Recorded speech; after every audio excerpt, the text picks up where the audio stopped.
आपण पाहत आहात सत्यदर्शन न्यूज। लोकसभेसाठी गावोगावी मराठा समाजाच्या बैठका।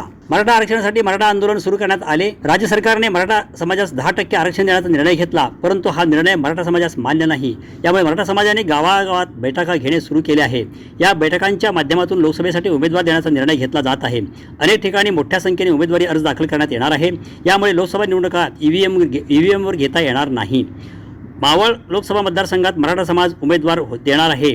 राठा समाजाच्या झालेल्या बैठकीत हा निर्णय घेण्यात आला। मावळ लोकसभा मतदारसंघात महायुती आणि महाविकास आघाडीकडून उमेदवार देण्यात येणार आहे। आता दुसरीकडे मावळ लोकसभा मतदारसंघात मराठा समाजाकडून देखील उमेदवार देण्यात येणार आहे।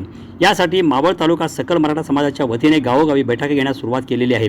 राज्य सरकारने गाजर दाखवून मराठा समाजाची फसवणूक केली आहे। त्यासाठी येणाऱ्या लोकसभा निवडणुकीत आपला सरकारला हिसका दाखवायचा आहे। दरम्यान प्रत्येक गावातून 2 उमेदवार देण्याची चर्चा या बैठकीत करण्यात आली। मावळ लोकसभा मतदारसंघात चिंचवड, मावळ, कर्जत मोठ्या प्रमाणात मराठा समाज आहे।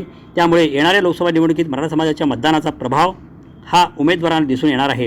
दरम्यान मनोज जरांगे पाटील यांनी मराठा आरक्षणावर चर्चा करण्यासाठी 24 मार्चला बैठका बोलावली आहे।